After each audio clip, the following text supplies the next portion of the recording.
paano mo siya natatansya o nami-measure na kapag pinagsama mo siya, ay mukha ni Mona Lisa ito? Yes, so ang una pong ginagawa ko po dyan is I try to get the image and then I have a program po na ginagamit para ibibigay niyo po sa akin yung sukat na kailangan kong i-measure for each page and for how many pages po yung kailangan natin na book. Even yung book height po. Okay, so meron ding software na tumutulong sa'yo? Yes po.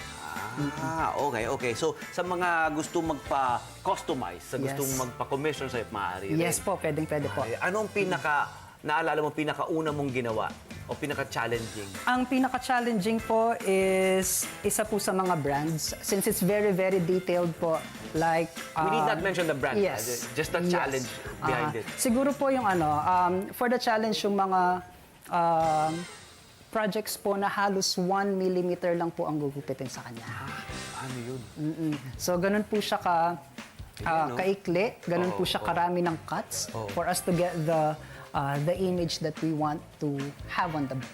And then ilang linggo, buwan o araw mo ba inaral to?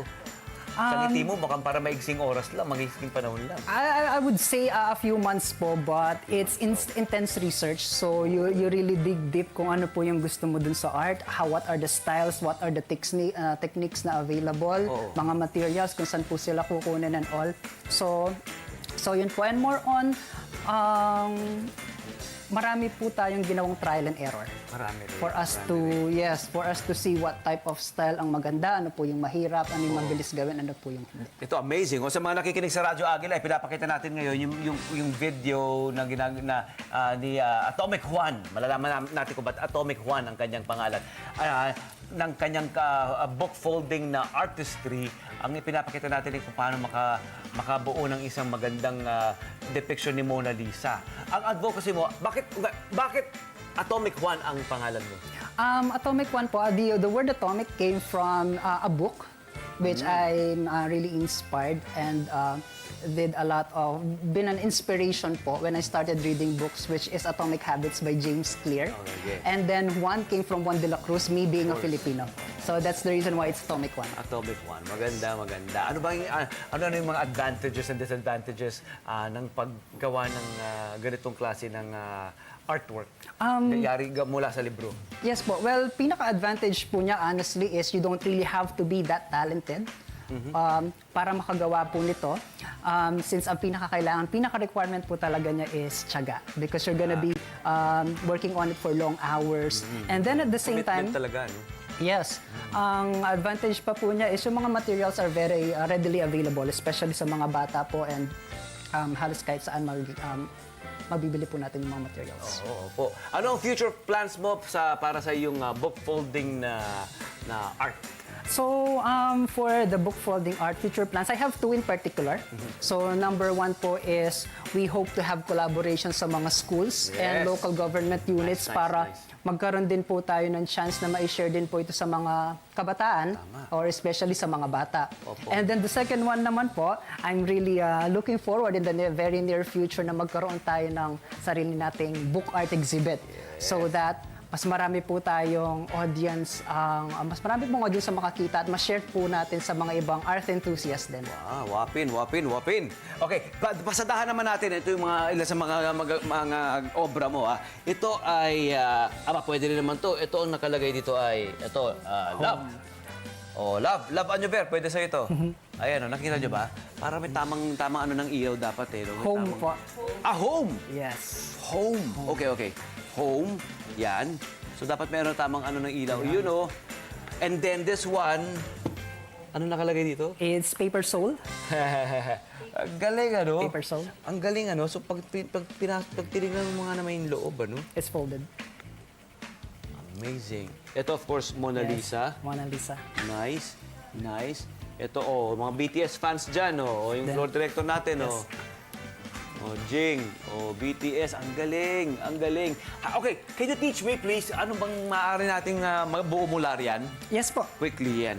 So, as what I've mentioned po kanina, kagandahan po nito is very, very simple po yung mga materials natin. Ito may nakita tayo, parang kailangan mo ito talaga. No? Yes po. Nung nag-start po ako, ang ginagamit ko dito is string lang ng sapatos. Okay. Para kung ano lang po yung readily available sa bahay natin. So, ito po yung example. So, lumang for- libro, tinapon na. Ni-rescue Yes. natin. Ito na yon. Yes, so we would take the measurement. So, parang ito po, example niya, we have a measurement ng 12.9 and 14.3. Okay, ito kunwari, anong artwork ang ina-achieve nating... It's a name po. Pangalan. Yes po, Clover. Okay, so ang name ay Clover. Yes. So, start tayo mula in order, letter C, L-O-V-E-R, V-E-R, parang ganun. yes. Okay, so meron tayong... After po natin siya ma-mark, then we just have to fold it 45 degrees. Then you're done with one page. Yun na yun. And then, ang pinagbabasihan mo, yung app na to, or software mo. Yes po. Kailangan meron. Yes po, because that's gonna give us the exact measurements para makuha po natin na maganda yung image natin. So, software and then your ruler, Yes. pencil, and then gunting, and tweezer natin, Yes and po. then yung libro. And ito kailangan din to. It's very optional po. Actually, ito is a laptop stand. So at least it still serves the purpose Yes. para hindi po siya nagpo-fold To habang segregate. ginagawa po yung Oo. ano. And ang maganda pa rin po dito sa folding technique na to is it's very child-friendly. Kasi we don't really require children na gumamit ng gunting. Much. Oo. Yes. Oo. Yan. So, So, anyone can do this. From Yes. what age to, like, sino pwedeng mag-start na gumawa nito? Sino pwedeng gumawa? Anong edad? as long as they could measure and they could mark and they could fold, they could do it po. 5-year-olds, Yes, they diba? could do it po. 4-year-olds, Tama po, pwede, tama oh. po. Yes po. So, yan, after ma-fold po lahat, Ganda, ang galing. Parang pang ano din, pang band to, no? Parang bonding ano rin siya. yes no? po, and it's a very nice activity for children Activity. din po. Kumbaga, lessening their screen time. And Yun, sa mga gadgets. Yan. And then what happens is we now have this. Clover. Clover. Ayan. So, sino tong client natin si Clover? Clover, pahiram muna ng ano mo, ha? Pahiram muna ng yung artwork. Ang ganda, oh. Amazing. Hello po mga Kanet 25! Si Kuya Tony Pet po ito mula sa Love, Tony Pet and Everything. For more Love, Tony Pet and Everything updates, just click on our subscribe button and follow us on our Net25 social media pages at Net25 TV and at Net25 Entertainment Facebook. Magkita-kita po tayo!